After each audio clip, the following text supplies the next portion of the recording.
Eh bien, bonsoir. Parashat Balak 5784. Vayar Balak ben Sipor et kol asher asa Israël Émori. Balak ben Sipor, le roi de Moab, il a vu tout ce que les Béné Israël ils ont fait aux Émoréens, c'est-à-dire qu'ils les ont exterminés. Ils ont gagné des gens qui étaient extrêmement puissants. Les Béné Israël, ils ont passé au fil de l'épée. Alors, il a eu peur. Alors, la première chose qu'on va regarder, c'est que Vayar Balak, il a vu Balak. Dans cette paracha, on pourrait rappeler, pardon, cette paracha, la paracha de l'œil. Il y a plein d'endroits. On va revenir dessus, mais juste pour, euh, pour fixer, il y a marqué Vayar Balak, qu'il a vu. Ensuite, il y a marqué que euh, il va voir Bilam et il lui dit, regarde, il y a un peuple qui est sorti d'Égypte, Iné, voici, qui et en Arrête. Il a recouvert l'œil de la terre. L'œil de la terre. Encore une histoire d'œil. Ensuite, plus loin, partout, il y a marqué la Téréaton, après l'histoire de l'ânesse. Quand l'ânesse, elle va bloquer euh, Bilam, elle va s'arrêter parce qu'il y avait un ange, elle a vu qu'il y avait un ange d'Hachem devant. D'accord? Tout le monde connaît. Mais la- la- l'ânesse, elle a vu qu'il y avait un ange devant, et donc elle s'est va Téréaton, elle l'a vu. Et encore deux fois, va Téréaton, dans le passouk 25 et dans le passouk 27. Donc encore l'œil. Plus loin, il y a encore remarqué qu'il y a l'œil de, de l'œil, Soumoken.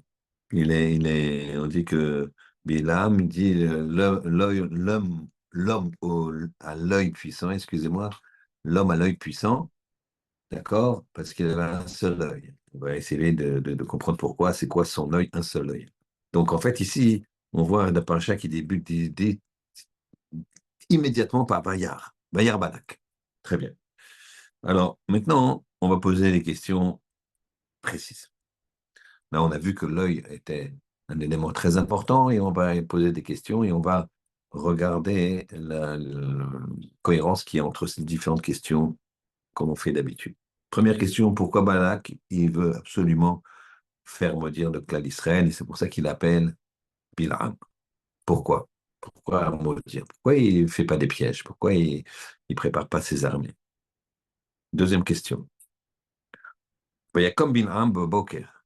Bilam, alors Bilam, il est Balak, il envoie Bilam, Balak, il envoie à Bilam des messagers et ces messagers viennent avec de l'argent, ils viennent avec des présents et ils, ils demandent à Bilam de maudire le clan d'Israël sur ordre de Balak, sur demande de Balak. Bilam, il dit, moi, je peux faire que ce que Hachem il me demande de faire.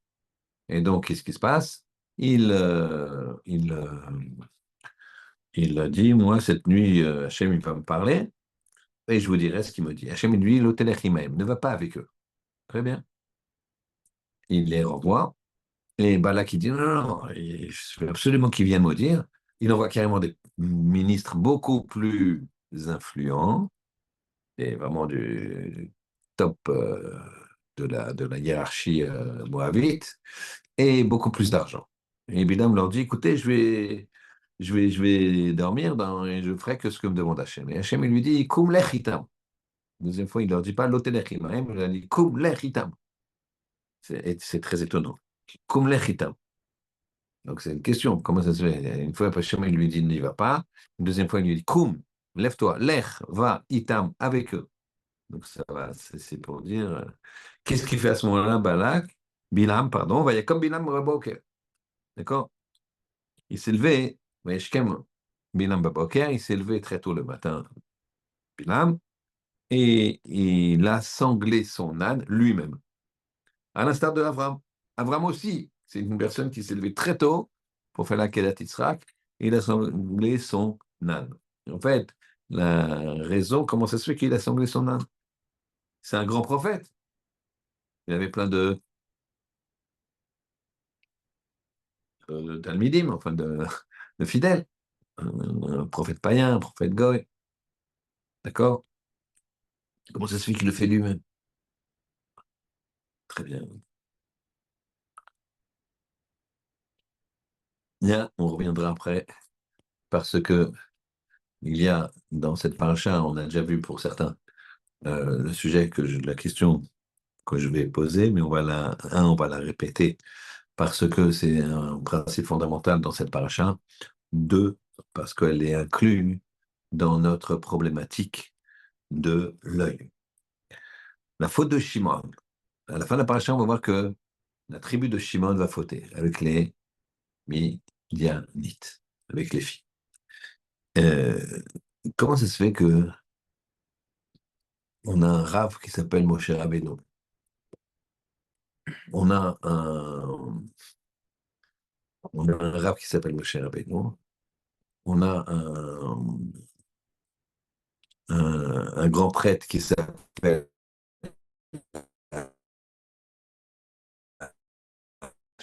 qu'on peut fauter.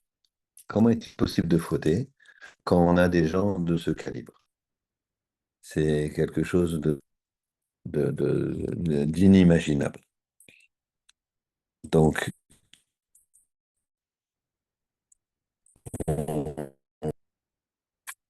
excusez-moi, quelque chose d'inimaginable. Imaginez, vous avez un rap qui s'appelle Moshe Rabbeinu. Il est là, à côté de vous. Il n'est pas à 100 km, à 1000 km. Il est là dans le camp. Il est là dans le camp. Il est à portée de main. Aaron, tous les tzadikim, tous les gens qu'on connaît. Yoshua Ben Nun, Kalev Ben Yefoune. Et tu vas avec des filles. C'est quoi cette histoire? Troisième chose, comme on a dit tout à l'heure, c'est la chose qui effraie le plus Balak. Et c'est pour ça que il, euh, il, euh, il a l'air de dire à Bilam, je veux absolument me débarrasser des Juifs. C'est parce que ce peuple-là, Kissa et En Haaretz, il recouvre l'œil de la terre. Ça veut dire quoi recouvrir l'œil de la terre? Qu'est-ce qui se cache derrière ça? Très bien. Alors, on va commencer à répéter les questions et puis on va faire la liaison de tout. On avait dit pourquoi Balak il veut vraiment maudire le clan d'Israël et on va répéter la question d'après et pourquoi ça lui fait peur que le clan d'Israël il couvre l'œil de la terre. Pourquoi Bilam il s'est levé tôt le matin, il a sanglé son âne lui-même pour aller voir Balak et maudire le clan d'Israël, alors qu'il avait plein de serviteurs, plein de gens qui le servent. Et enfin, comment ça se fait que Shimon il peut fauter? Puisque Shimon, non seulement il est très grand, une tribu exceptionnelle, ils ont des grands maîtres, des grands Dayanim, mais ils ont surtout Moshe Rabbeinu comme maître de la génération, Aaron, etc., comme on l'a dit. Alors pour ça, on va essayer de regarder un petit peu ce qui se passe, ce qu'il a compris Balak. Balak, il a compris une chose. Il a compris que c'est anormal que les Juifs, ils, les bénis Israël, ils aient vaincu Midian. C'est, c'est, les Hémoriens, pardon. C'est anormal qu'ils aient vaincu les Hémoriens qui étaient beaucoup plus puissants. C'était beaucoup plus nombreux, beaucoup plus puissants, des hommes de guerre, alors que là, c'est un peuple qui est né dans l'esclavage et pas dans la façon de se battre. Donc, il a compris qu'il y avait autre chose. Il a compris quoi, un Otaï, c'est que leur force, elle est dans la tfila. La force d'un juif, elle est dans sa tfila. Quand je vois il a dit demande, demande-moi. On va expliquer un petit peu la tfila, ce que c'est, et on va comprendre le lien entre l'œil et la tefila. Donc, Balak comprend que le clan d'Israël, il faut le maudire. Pourquoi? Il faut utiliser des mots. Parce que lui, il utilise des mots. Lui, il utilise des mots pour se rapprocher d'Hachem. Et donc, puisque lui, il utilise des mots pour se rapprocher d'Hachem, alors moi, je vais utiliser des mots. Je vais utiliser des mots pour le combattre. Et c'est ce qu'il va essayer de faire. Et donc, on voit quoi? Que il a compris, Balak, que la force des Juifs, c'est dans la tefila. C'est dans les mots de la Torah. Et le, les maîtres du Zohar, ils expliquent qu'en fait, tout, tout le monde, toute matière, c'est l'énergie d'Hachem. Et que l'homme, c'est plus que l'énergie encore d'Hachem. Il y a une étincelle divine en lui. C'est pour ça qu'un homme, il est fait, d'accord? On a déjà vu, mais la, la, la, la, la, la forme d'un homme,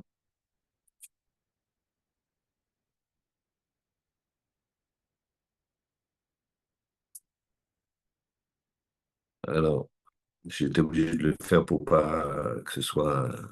C'est un yod, la tête c'est le yod. Ensuite, vous avez les mains, le hé, le vav, le tronc, et le hé. J'ai un peu descendu pour faire un kouf, pas un hé, parce que sinon c'est le nom d'Hachem. Donc, vous avez le yod, c'est la tête, le hé, c'est les membres, le vav, c'est le tronc, et le hé, le deuxième hé, c'est les euh, membres inférieurs. D'accord? Donc en fait, ça, lui, Balak, il a compris ça.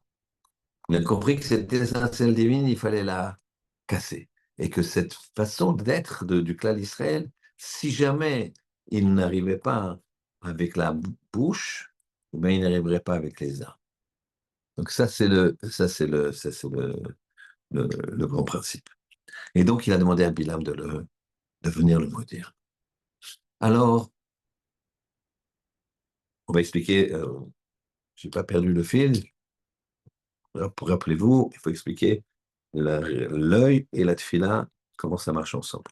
Et pour l'instant, on va continuer à creuser les différentes questions qu'on a posées en introduction.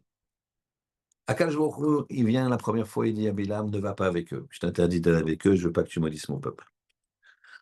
Le lendemain, il revient, ou quelques jours plus tard, il revient, pressé par Balak de venir maudire, avec plus d'argent, plus de kavod, quelques jours plus tard. Comme l'air Hitam, lève-toi et va avec eux.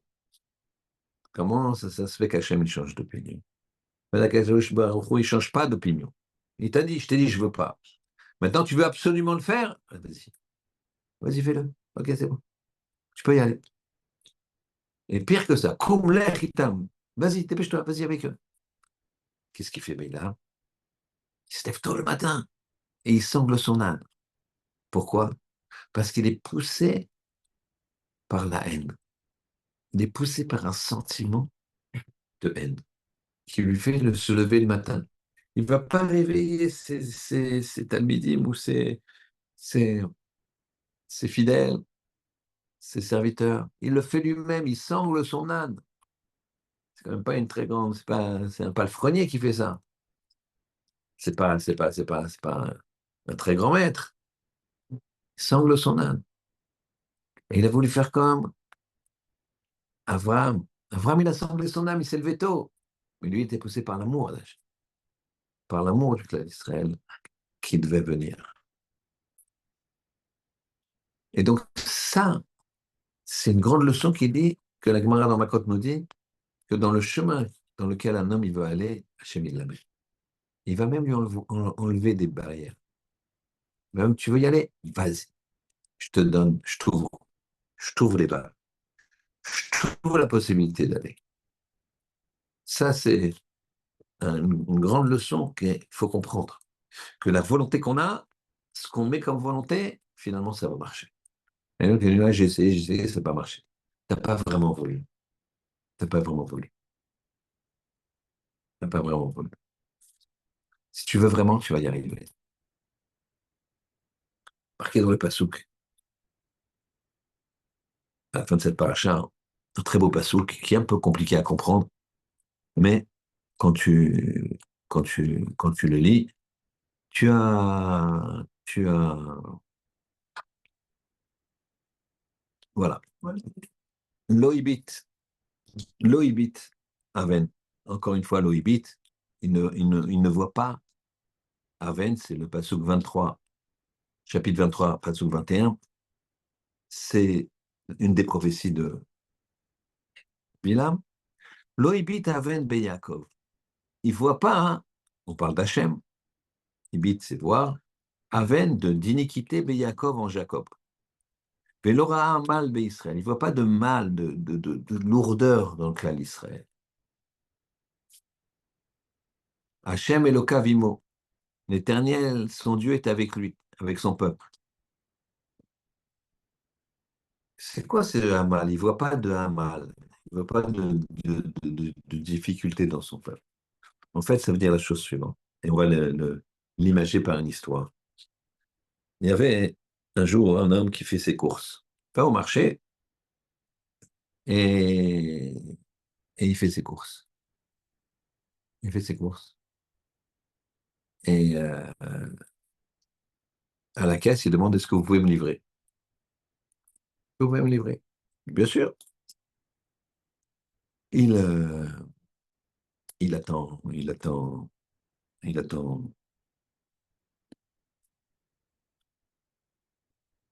à la maison. Le livreur, il frappe. Le livreur, il frappe. Et voilà que le balabari, celui qui a acheté, on est plusieurs heures plus tard, il voit le livreur en nage comme ça, fatigué. Il dit, voilà, c'est votre colis. Il lui dit, c'est pas mon colis. Comment c'est pas votre colis? Vous avez même pas ouvert. Vous avez un carton devant vous. Qu'est-ce que vous me racontez? C'est pas votre colis. Ouvrez au moins avant de me dire que c'est pas votre colis. Il dit, c'est pas mon colis. Vous pouvez partir avec. Il dit, pourquoi? Parce que mon colis, il est léger. Et là, je vois que vous êtes en âge essoufflé. Donc, ce colis-là, il est lourd. Donc, c'est pas mon colis. C'est pas ce que j'ai acheté. Pas à moi. C'est ça que ça veut dire. Lo ibit abol Yaakov ve'lo ra amal Israël. Quand tu sers Hachem, t'as pas de Hamal. Il n'y a pas de Hamal. Il n'y a pas de difficulté. Il n'y a pas de fatigue. Il n'y a pas de sommeil. Il n'y a pas de ça. Quand tu sers Hachem, eh bien, il n'y a pas de. C'est pas lourd. Pour certains, c'est lourd. C'est pas mon colis. C'est ma façon de servir Hachem. C'est pas mon colis. Ah, il faut aller à la chose. J'ai pas dit que quand on a du mal, il faut pas se forcer.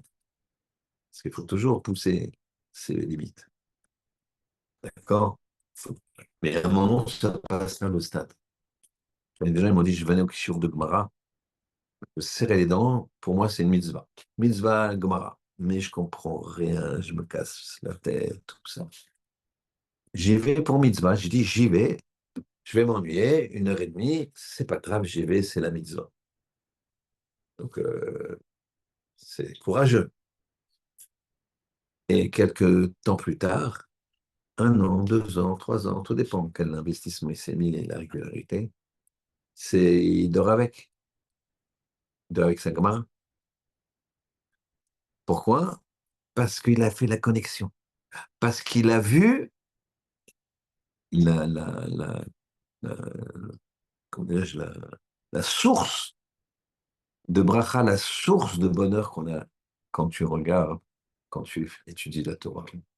Et lui, il y a pas de temps, il n'y a pas de vacances, les gens, ils sont là. Je demanderais à quelqu'un qui est passionné de Torah, et il compte pas les jours, ah, ça y est, au mois de mai, ah, il y a un pont génial, on s'arrête. Au contraire, il va se dire, ah, j'espère que le Rav, il va pas partir, bon, c'est normal, il faut qu'il fasse un petit peu de trucs, etc., etc. Bien sûr, j'ai pas dit qu'il faut pas se reposer, que des fois, il faut changer les idées. J'ai pas dit ça.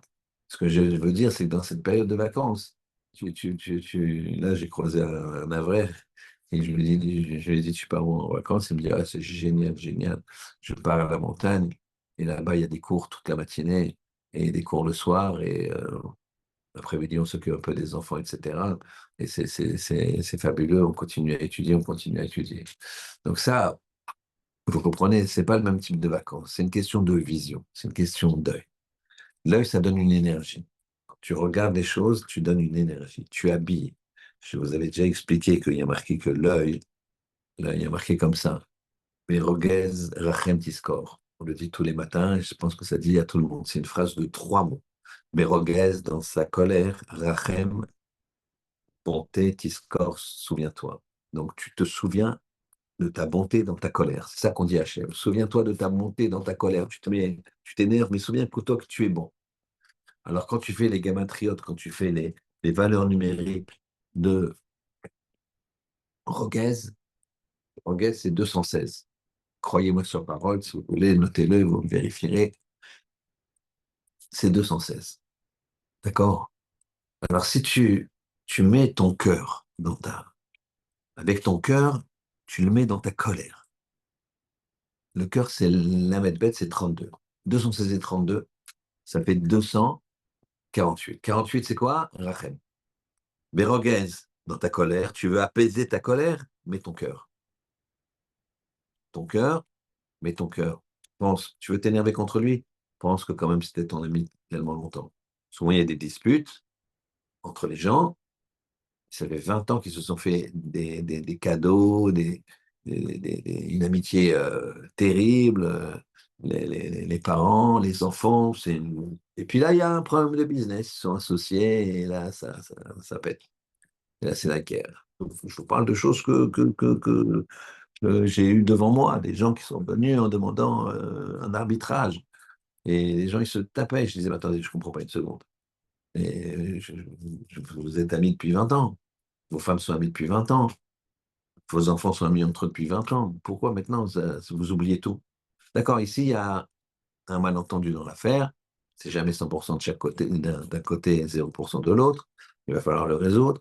Mais pourquoi monter à ce grade-là?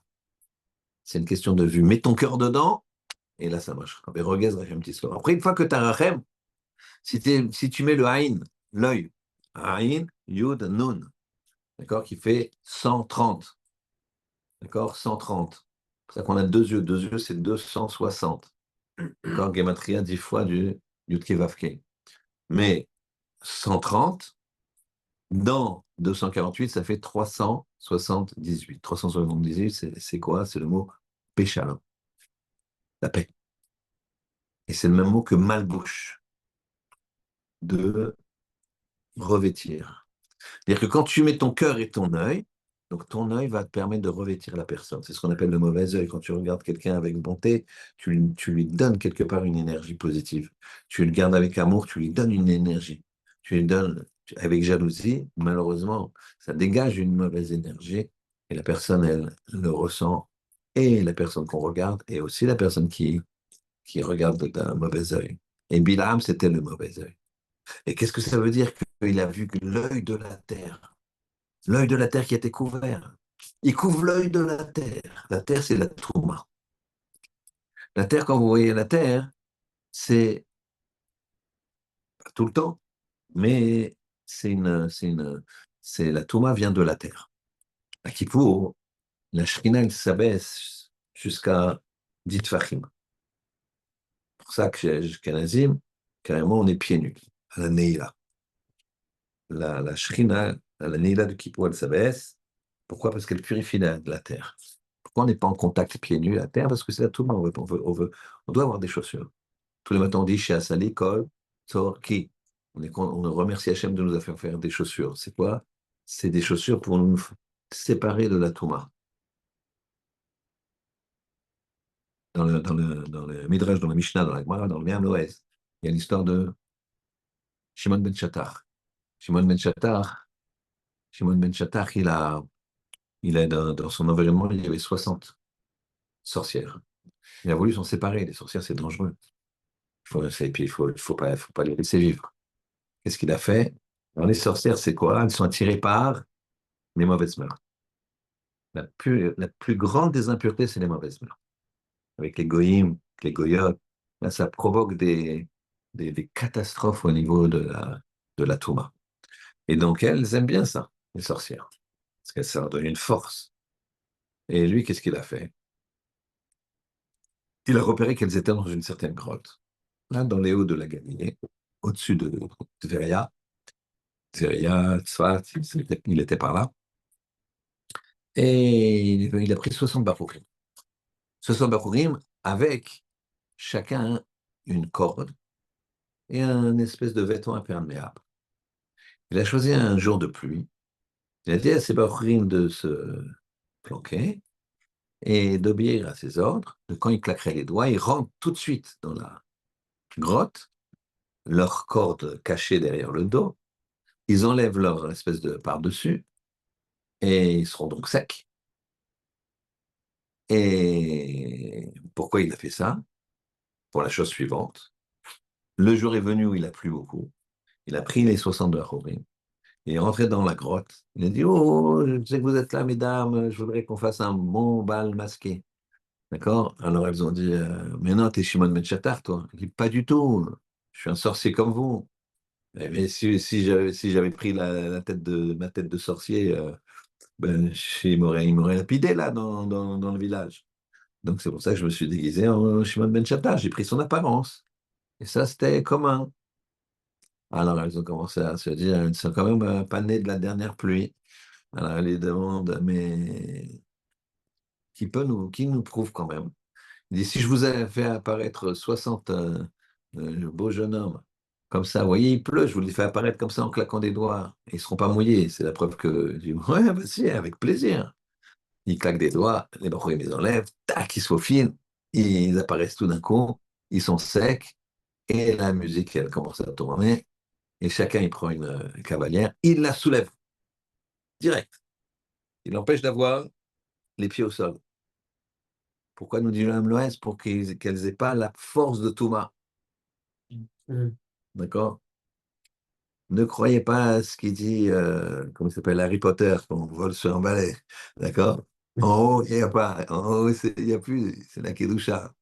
D'accord? Non, Bilam aussi, il arrivait à s'envoler. Ça ne veut pas dire qu'ils ont plus du tout de force. Mais là, en tout cas, elles n'avaient plus de force. Ils ont soulevé de terre, ils ont pris les cordes, ils ont attaché, étranglé et pendu. Très bien. Parenthèse. Pour dire, c'est quoi l'œil de la terre?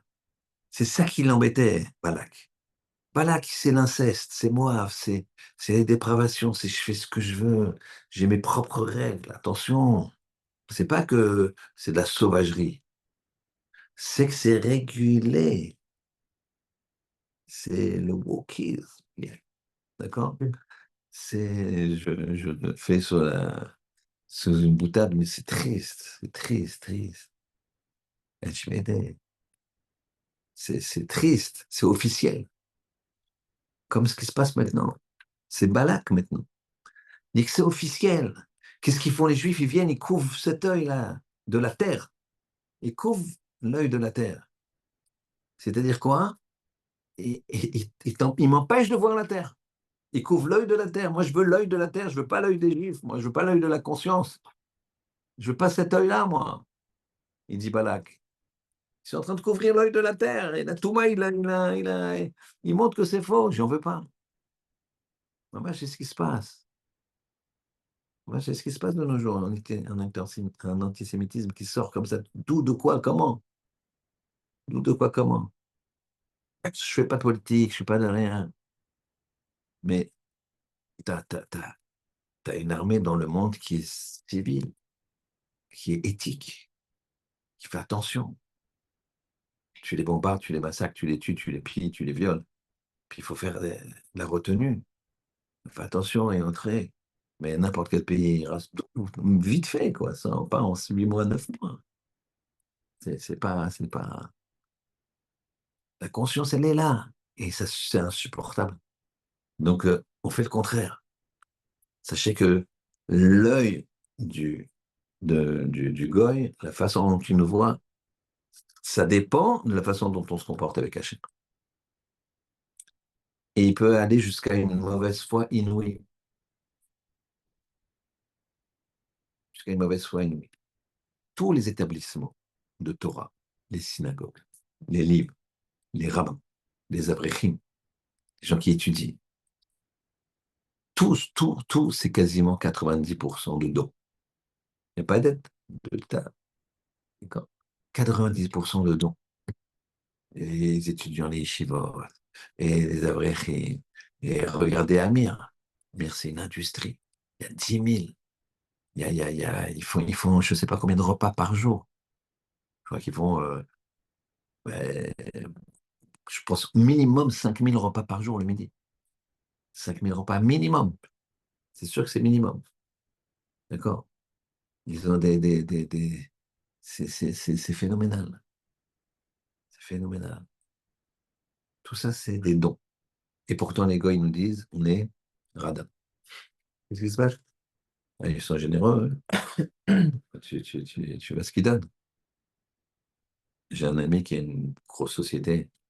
Et il m'a dit, on a fait une soirée avec 200 personnes pour une œuvre, je ne me rappelle plus laquelle. Bien sûr, je n'en ai pas cru mes oreilles. 200 personnes de grosses sociétés, quoi. D'accord? Et pour des dons. Il m'a dit, devine combien on a récolté. Je lui ai dit, je ne sais pas, j'imaginais une somme. Il m'a dit 25 000. Je lui ai dit, tu te moques de moi, hein. 250 000 euros, hein. 25 000. Voilà, 200 euros, 1 000 euros, 50 euros, je sais pas. Et nous, on est radins. Venez dans les galas. Venez voir dans les galas ce qui se passe. Venez voir dans les halodons ce qui se passe. Combien les gens ils donnent. Ça, c'est l'œil. L'œil qu'ils ont de nous, attention à Bretagne, c'est l'œil qu'on a vis-à-vis d'Hachem. C'est-à-dire que si on est bien vu d'Hachem, on est bien vu des nations. Et on voit bien que de nos jours, des fois, ils nous aiment beaucoup. On met le doigt sur ceux qui nous aiment beaucoup. Moi, il ne faut jamais être pessimiste. De toute façon, Hachem, il gagne toujours. Il faut toujours être optimiste. Pense au futur. Si jamais tu es un peu angoissé, qu'est-ce qui se passe, machin, Mélenchon, truc, antisémitisme, pense au Ribono Shel Olam. Qu'est-ce qu'il y a? Qui c'est quoi? Lui, il n'existe pas. C'est les Ribono Shel Olam, ils gagnent toujours. C'est les Ribono Shel Olam. Donc, nous travaillons pour les Ribono Shel Olam. Donc, notre vision, elle doit être celle-là. Et si elle est celle-là, leur vision à eux, ben, ça changera. Il y a des gens qui nous regardent bien, pas croire. Beaucoup. Il y a les autres. Et ça dépend de nous. Ça, c'est le principe.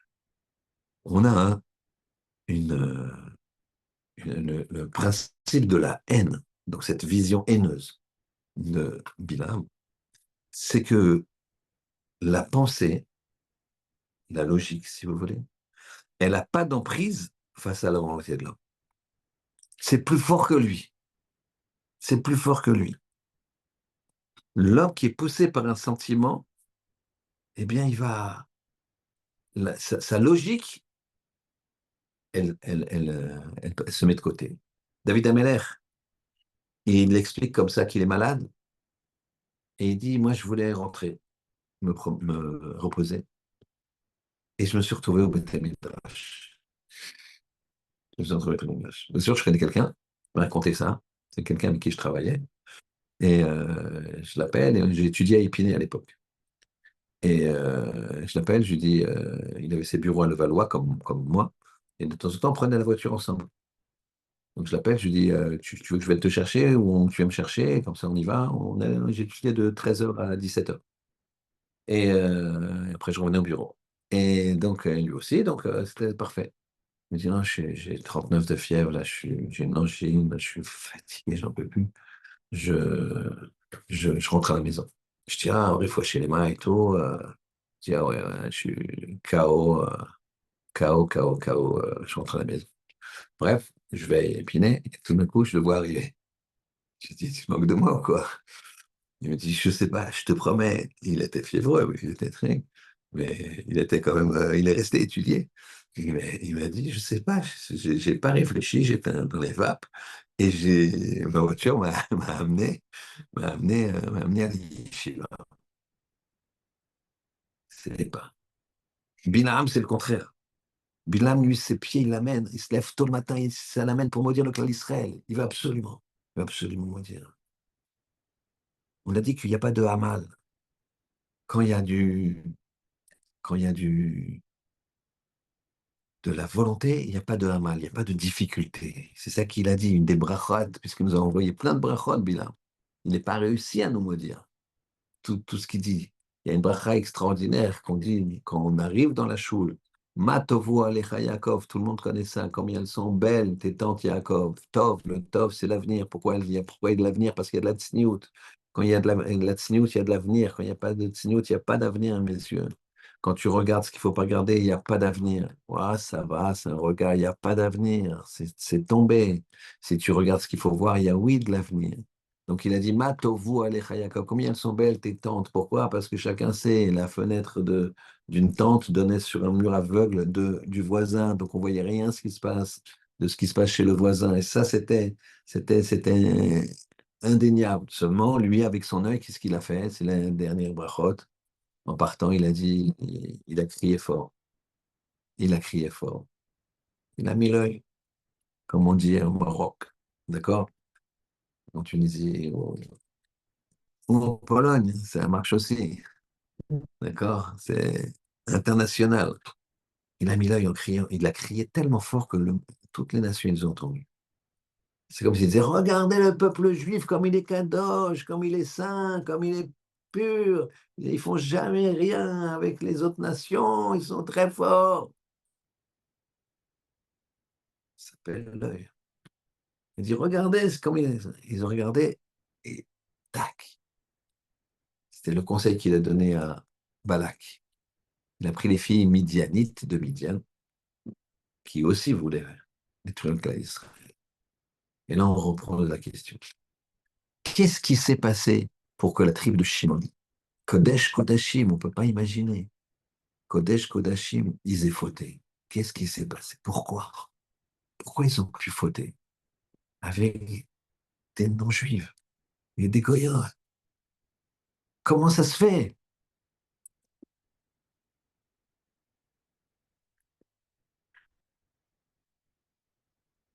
Eh bien,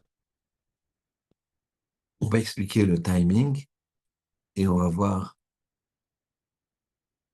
leur faute, c'était laquelle. La tribu de Shimon, ils faisaient du commerce de vêtements. Ce commerce de vêtements, ils le faisaient et donc ils achetaient chez les populations environnantes des tissus. Et voilà que quand ils sont arrivés en Midian, ils ont trouvé des vendeuses un petit peu spéciales. Il y avait des caravanes, petites caravanes, c'était mono-vente. C'était pour un client par un client. Et donc, il y avait une vieille dame devant, avec des tissus de pas très bonne qualité, relativement chers. Et au bout de ça c'était à l'extérieur. Et dans la caravane, il y avait au fond une femme qu'on ne pouvait pas savoir si elle est jeune ou vieille, puisqu'elle était complètement euh, cachée, elle était en burqa. Et là, elle vendait belles, des beaux tissus et pas chers. Des beaux tissus pas chers. Alors, ils, ils sont venus à deux, à trois, et la vieille dame, elle leur a proposé ces tissus-là. Elle a dit non, non, non. Mais on voit des panneaux là-bas, au fond de ta caravane, là, on voit des panneaux qui amènent et qui nous disent, voilà, soit à 1 euro les 20 mètres. Ça nous intéresse. Hein. Il dit, ouais, bon, ben, moi, je vends cette marchandise-là, la personne au fond, elle vend d'autres marchandises. Alors, ils sont à deux, trois, ils disent, on avance. Il dit, ah non, non, non, ça, c'est une personne par une personne. Si vous voulez retrouver une autre caravane, vous en choisissez un seul, c'est un seul qui achète. Vous ne pouvez pas rentrer. Alors, qu'est-ce que tu fais là? Je dis, c'est quand même bizarre. L'œil, il est sur quoi, son œil? Son œil, il est sur son argent ou il est sur sa logique? C'est bizarre, cette mise en scène. C'est bizarre. La vieille dame, les tissus bidons, et au fond, une autre dame, c'est pas de quoi elle a l'air. Bon, elle est snoote, donc c'est moins dangereux, mais pourquoi seule? C'est en plus là-bas une lumière tamisée un peu. C'est un peu bizarre. Qu'est-ce que tu fais? Tu rentres pas, tu rentres, ça veut dire danger, danger, danger. Ouais, mais business is business. Il rentre et puis il achète. Et le lendemain, il revient. Ça s'est bien passé. Et il se décontracte. Et il remarque que, tiens, elle a enlevé le. On voit. C'est pas que ses yeux qu'on voit. On voit tout le visage. Mais bon, il y a encore deux tables qui séparent l'acheteuse l'acheteur de la vendeuse. Puis quelques jours comme ça dure une semaine. Et à chaque fois, il y a plus d'intimité qui se fait. Et le dernier jour, elle dit, tu sais, on va partir demain. Je te laisse le stock pour 1 franc symbolique, 1 euro symbolique. Et on va fêter ça. Et il boit. Et là, il peut plus résister. Et donc, il va fauter. Qu'est-ce qui s'est passé là? Il y a un principe. Quand un homme faute, est marqué, En Adam choté, et là, shenichnas bo ruach shtut. Un homme, il ne faute que s'il rentre en lui un vent de folie. Un vent de folie. Donc, qu'est-ce qu'on voit? C'est que faut être fou pour faire ça. Une fois qu'il a bu et qu'il va aller avec elle, faut être fou. Faut être complètement fou. Or, il y a marqué aussi qu'un fou, il n'est pas tout. Un fou, il est exempt. Quelqu'un qui est fou, il est fou, il a pas sa raison. Donc, qu'est-ce que tu lui en veux? Il est fou. Il ne peut pas résister. Qu'est-ce que tu veux résister? Tu prends un tigre, tu ne le fais pas manger pendant 10 jours, tu lui mets une biche, tu lui dis, tu manges pas, hein. Tu manges pas. Et le tigre, il te regarde comme ça et il te dit, cours vite parce que sinon, c'est toi qui vas passer d'abord. Moque de moi ou quoi? Faut pas exagérer. C'est. Donc, donc, il est fou. Donc, il est pas tôt. D'accord? C'est le principe. Un fou, il est pas tôt. Légalement, un fou qui viendrait et qui casse quelque chose chez quelqu'un, il est pas tôt. Tu vas pas le faire payer le fou parce qu'il n'a pas de raison. Il n'a pas sa raison. Alors pourquoi il serait chayav? Pourquoi il y a une telle punition? Eh bien, écoutez bien, c'est toutes les étapes qui l'ont amené à devenir fou. Toutes les étapes. Et ça, Rabota, il faut faire très très attention. Il y a des endroits où il ne faut pas aller. Il y a des choses qu'il ne faut pas regarder. Ah, ça va. Non, ça va pas parce que tu vas devenir fou. Ah bah, je suis fou, elle est belle. Le fou, il est pas tôt. Ouais, non, mais le bon Dieu, il n'est pas dupe. Toutes ces étapes où tu pouvais décrocher, toutes ces étapes où au lieu de cliquer à droite sur ton portable, tu aurais pu cliquer à gauche, toutes ces étapes où au lieu de décrocher le téléphone, t'aurais raccroché. Pourquoi? Tu n'aurais pas décroché parce que tu sais que ces copains-là, ils vont t'amener je ne sais où. Toutes ces étapes-là, là, tu le rendras des comptes. Tu étais conscient, tu étais tranquille, tu savais où tu allais et tu t'es embrumé la tête parce que finalement, tu voulais faire ça. Après, t'es fou, c'est une chose. Mais là, tu n'étais pas fou. Et donc, c'est pire. Parce que toutes ces étapes-là, elles sont comptées comme des fautes. Toutes ces étapes-là. Et c'est ça qui s'est passé avec la tribu de Shimon. Qu'est-ce que tu vas au fond d'une caravane? Qu'est-ce que tu discutes? Pourquoi tu sens pas le piège? Pourquoi c'est un par un, etc., etc. Donc ça, c'est une question de vision des choses. Quand je vous le répète encore une fois, que la pensée n'a pas d'emprise sur la volonté de l'homme ou quand il a un sentiment.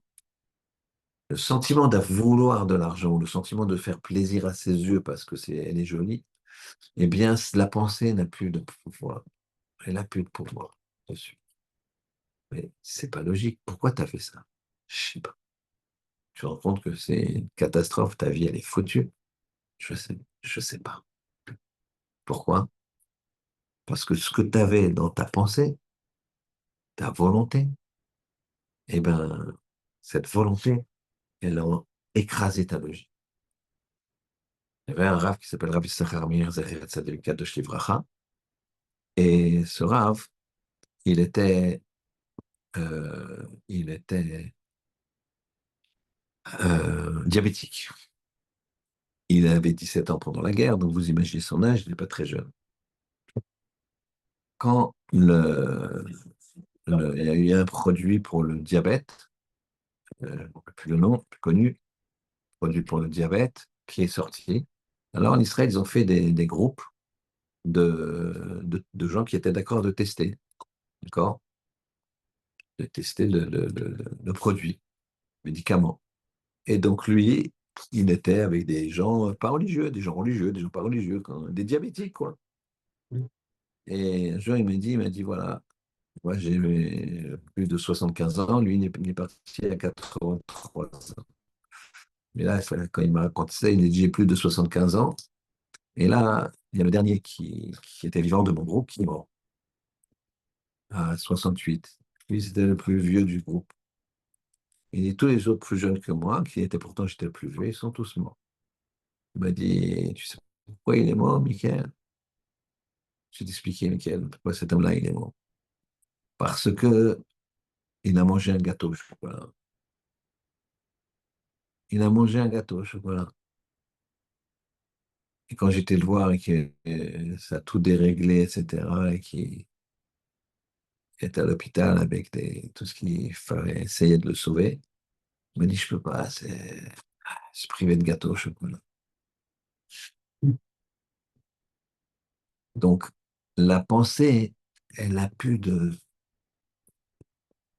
Ce qui a marqué ici à mal, quand tu regardes les mitzvot, que c'est ça qui te fait vivre. Quand tu regardes que tu fais une bonté, c'est ça qui te fait vivre. C'est ça qui fait vivre le monde. Eh bien, tu sais plus un point. Parfois, les gens, ils voient quelqu'un qui arrive, qui est un spécialiste, ça s'appelle Gabay Tzedaka. Gabay Tzedaka, c'est dans les communautés avant, il y avait Gabay Tzedaka, celui qui gardait la Tzedaka et aussi qui allait, bien sûr, aller demander de la Tzedaka. Alors, des fois, les gens, qu'est-ce qu'ils faisaient? Ils le voyaient arriver. Oh, attends une seconde, attends, j'ai un rendez-vous, au revoir, etc. Mais l'homme intelligent, il le cherche, il va le chercher. Dans la Gemara Ta'anit, dans la Gemara Ta'anit, il y avait un homme. Dès qu'il voyait les gars de Tzedaka, il leur donnait. Il n'était pas riche, il leur donnait. Un jour, il va, c'est connu, il mariait sa fille. Il n'était pas riche, cet homme-là. Il va au marché pour acheter des tissus, des choses pour le mariage. Donc il regarde, il est là, et il n'a pas une grosse somme, une petite somme, mais tout d'un coup, il voit les gabailles de Tzedaka qui arrivent dans le marché. Eux, ils le voient aussi, ils commencent à leur courir après, eux, ils commencent à courir, à s'enfuir. Mais justement, il avait tellement la volonté de faire la mitzvah qu'il a réussi à les attraper. Il a dit, je ne vous lâcherai pas tant que vous ne me dites pas pourquoi vous, vous, vous êtes enfui et pourquoi vous êtes venu. Si vous êtes là dans le marché, c'est que vous demandez aux gens, ouais, tiens, tu dépenses, tu achètes pour Shabbat, tu prends 3 damroud comme ça, tu prends du vin Smith Olafite à temps, tu prends, bon, on est dans le 16e, d'accord, tu prends, etc. Et tu dis-moi, tu peux donner un peu, on ramasse pour ci, pour ça. Donc dans le marché, c'est un bon endroit où demander, sensibiliser les gens. C'est à manger, donne pour les autres, donne à manger pour les autres. Très bien. Et donc pourquoi vous ramassez? Il dit, on ne va pas te dire. Pourquoi vous ramassez? Je ne vous lâcherai pas. Pourquoi vous ramassez? Il dit, pour un mariage. Il dit, un mariage de qui? De quoi? D'une orpheline avec un orphelin. Ils n'ont rien. Il dit, quoi? Il sort tout son argent. Il dit, voilà, prenez-le. Il dit, voilà, on savait que c'était pour ça. T'as ta fille à marier, etc. Mais ma fille, elle a un père. Eux, ils n'ont pas de père, ni le fils, ni le khatan, ni la kala. Donne-leur cet argent. De toute façon, c'est fini. Je mets un khiram sur cet argent. Jamais je me servirai de cet argent. Faites comme vous voulez, sinon c'est fini. De toute façon, c'est poubelle. Ça, c'est quand il n'y a pas de Hamal. Il y a un maître qui s'appelait Rav Zevele de Vologine, c'est pas Rav Chaim de Vologine. Je crois que c'est son frère. Il était de nature très faible, très faible. Il avait, à l'époque, c'était des grosses armoires comme ça, les unes à côté des autres. Et, euh, et à un moment, il cherchait un sefer, il était très tard la nuit, 2, 3 heures du matin, et d'habitude, c'était le shamash qui lui prend les séfarim. Il avait du mal à se lever, il était très faible de nature. Et là, il était âgé en plus. Et le Gaba, il témoigne que bon, il va se coucher vers 2 heures du matin, il laisse le Rav étudier, il étudie, il étudie. Et puis il dit au Rav, c'est bon, vous avez tous les Sfarim. Parce qu'il sait que le Rav, il peut pas prendre se lever, prendre les Sfarim, ils sont hauts. Et après, il lui dit, ouais, ouais, c'est bon, tu peux y aller, j'ai tout ce qu'il faut pour passer la nuit. Il commence à étudier. Le Gaba, il s'en va, il a mis l'eau à côté du raf, quelques fruits, tout est bien. Et 2h30 du matin, c'est déjà un prodige. On laisse le raf tout seul au Beth Midrash. Le lendemain matin, il vient, il trouve le raf en train d'étudier. Ça, c'était classique. Mais surtout, il voit un livre. Il dit, c'est pas possible. Je vous ai pris ce livre hier soir. Il dit, non, non, j'ai besoin de ce livre et j'ai été le chercher. Mais Rav, il est bien derrière cette armoire. Il dit, ouais. Il témoigne, le gabaye, qu'il était en fait, il y avait des armoires collées et que pour avoir accès au livre, il fallait pousser l'armoire que lui, il demandait d'être deux. Il demandait à un autre gabaye de venir, aide-moi à pousser cette armoire, il y a un livre qui est derrière. Il y a des livres qui sont derrière. Et il a vu que le Rav, il a regardé l'armoire, elle était déplacée. Et il a dit, excuse-moi, on va imaginer le niveau du Rav. Il a dit, excuse-moi, j'ai essayé de la remettre, je ne suis pas arrivé. L'enlever, je suis arrivé, le remettre, je suis pas arrivé. La volonté, c'est pas mal. Les gens ils disent comment faire pour travailler le midot, comment faire pour se rapprocher d'Hachem, comment faire. Il n'y a pas de Hamal, c'est ce qu'il dit ici. Loïbit, il n'a pas vu Hachem de Hamal, il n'a pas vu de difficulté dans le principe que le clan d'Israël, euh, il allait s'investir dans les mitzvot. Il y a, on va finir par ça, il y a dans la Gemara Rosh Hashanah un prophète qui s'appelle Hanania. Prophète Hanania.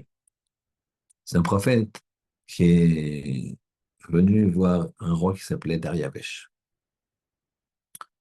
Il était conseiller de Dariavesh. Dariavesh, c'est le père d'Achashverosh. D'accord? Euh, et le beau-père d'Achashverosh. Le beau-père d'Achashverosh. Quand viendra l'époque de Megillah, je vous expliquerai un petit peu toute la généalogie. Et donc, il a appris, quelques mois plus tard, que Yerushalayim, puisque ça se passait en Babylonie, il a appris que Yerushalayim était dévasté, catastrophe, une pauvreté terrible, enfin, dévasté. Et quand il a appris ça, il était très, très triste. Et très triste, il était en jeûne. Il jeûnait tous les jours. Plusieurs mois se sont passés, et à un moment, il a été appelé auprès du roi. Et quand il était appelé auprès du roi, c'est lui qui lui versait du vin. C'était le goûteur. Celui qui était appelé comme ça, c'était le goûteur. Alors lui, il verse le vin, il goûte pas. Il goûte pas puisqu'il est en jeûne. Et il est en aveloute, en deuil, ou pas de vin. Il donne au roi ce n'est que de l'eau, non, sans goûter. Et il est très pâle, très malheureux. Alors qu'il était toujours. jovial, bien rayonnant. Là, il est éteint, il est dur. Et là, il se passe quelque chose de que je vous imaginez la scène. Le roi, il lui dit, mais donc il lui donne pas, il goûte pas. Il a une sale tête. Il le regarde très sévèrement. Il lui dit, dis-moi, qu'est-ce qui se passe? Je vois que t'as une sale tête là. Et t'es pas malade. Pas que t'es malade. C'est que tu complotes. Tu bois pas le vin. Tu complotes. Là, t'as déjà les officiers qui ont les mains sur les épées. Tu vois, si ça avait été un film, ils auraient déjà armé leur pistolet. D'accord? Ils sont déjà là, ils attendent un claquement de doigts de Dariavesh pour lui couper la tête. Et lui, il lève ses yeux au ciel. Il rébonne chez nous là. Mets-moi les mots dans la bouche. Et là, il parle. Quelque chose d'incroyable. Il ouvre son cœur et lui dit, comment tu veux que je sois, que j'ai une bonne tête, alors que la ville de mes ancêtres, elle est détruite, que les portes du temple, ils sont calcinées par le feu. Comment tu veux? Qu'est-ce que tu veux? Qu'est-ce que tu veux de moi? C'est-à-dire qu'il il renverse la vapeur. Le roi, il le regarde et il lui dit, mais qu'est-ce que je peux y faire, moi? Qu'est-ce que t'as? Calme-toi, qu'est-ce que je peux y faire, moi? Au lieu de dire, dis-moi que tu me parles, tu me manques de respect, allez, coupez-lui la tête. La sincérité de Hanania, elle rentre chez Dariavesh. La logique, elle est anormale. T'es à deux doigts de faire couper la tête et tu l'agresses. Mais qu'est-ce que tu veux? Tu veux que je sois content alors que. Et l'autre, il lui dit. Et l'autre, il dit, mais moi, je ne suis pour rien, j'ai rien fait, moi, à ta ville. C'est pas moi, c'est Nabucodonosor, moi, j'ai rien fait. C'était avant. Maintenant, ça se dégrade, qu'est-ce que je te dis? Et alors, il dit, mais qu'est-ce que tu veux que je fasse? Il pose la question même, qu'est-ce que tu veux que je fasse?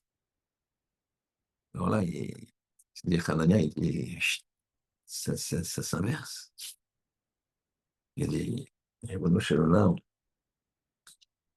il fait une fila et il dit, ben, ce que je veux que tu fasses, si ça plaît à ton épouse qui est là, il fait politique, à tes ministres, bien sûr, évidemment à toi d'abord, eh bien que j'aille là-bas à Yerushalayim et que j'aille la reconstruire. Et Hanania, il dit, écoute, combien de temps ça va mettre? Quand est-ce que tu veux partir? Combien de temps ça met? Quand est-ce que tu reviens? Il lui donne les délais et puis il lui dit, c'est bon. Et le début de la reconstruction du Beth Amikdash, elle vient de là.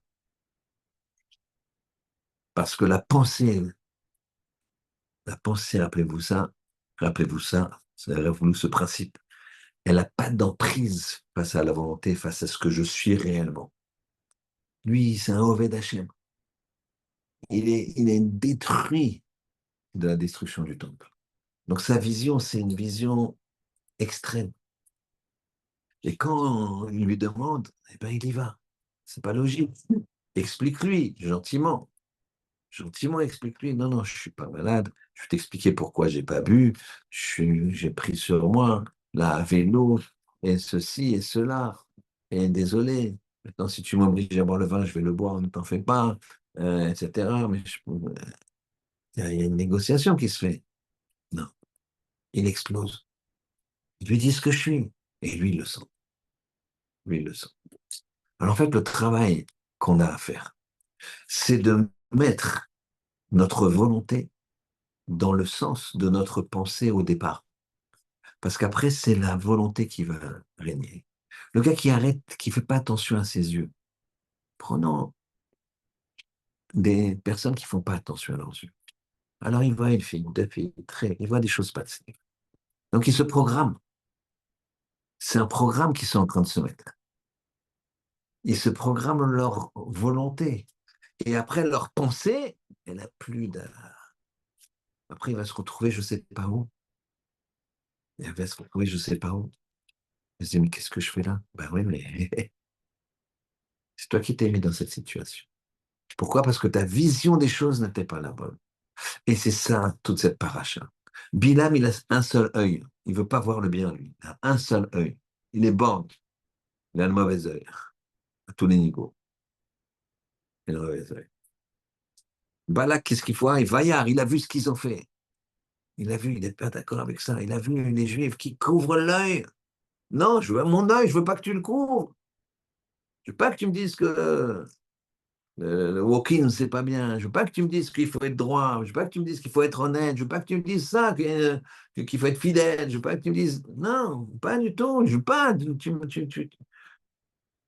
Cette vision-là, je l'accepte pas. Je vous conseille pas parce qu'on regarde pas les Rechaïm. Mais quand j'avais, je crois, 15 ans, j'avais vu un reportage sur le nazisme. Et j'ai l'image, elle est encore là. Il y avait, il marche chez moi un homme qui s'appelait Joseph Goebbels, il marche chez moi, ministre de la propagande nazie. Et tu le vois dans un meeting. Et, et en allemand, quoi. Et c'est sous-titré, j'ai compris. Et il dit comme ça, il tape sur le peuple juif, c'est le truc. Il dit, en fait, le peuple juif, je vais vous dire ce que c'est. Le peuple juif, c'est la conscience, imagine, c'est l'œil, c'est la conscience. Et quand j'entends le mot conscience, je sors mon revolver. Il sort son revolver. Il a un revolver à la ceinture. T'imagines, il sort son revolver comme ça. Et là, il y a... Ah. Au Hachem, c'était en biais, donc je n'ai pas son visage dans la tête, mais j'ai sa silhouette. D'accord? C'est des images. Moi, je ne sais pas comment ils font les gens pour regarder des choses, parce que les images, elles sont là. Moi, je devais avoir pas plus de 15 ans. L'image, elle est là. Et là, je peux vous la dessiner. D'accord? Et bien, c'est ça le principe. On est l'œil. L'œil, on est le phare, mais le bon œil. Eux, ils ont un œil, c'est dans un sens. C'est ce qui les intéresse, eux. Pas de barrière, pas d'HM, rien. Et je le fais légal. C'est-à-dire, je change même la vision. Mais t'es anormal, toi, de ne pas accepter ça. Qu'est-ce qu'il y a? Tout au nom de l'amour. Euh, les gens, ils ont même plus d'arguments. Alors qu'Hachem, il fasse que on ouvre les yeux, que on maîtrise notre pensée, qu'après rentrent nos sentiments, rentrent nos volontés, et qu'on se remplisse de Kedusha et qu'on puisse, Bezrat Hachem, servir Hachem le plus possible pour rapprocher la Géoula, Bimira, Binyameinu, Amen, Shabbat Shalom.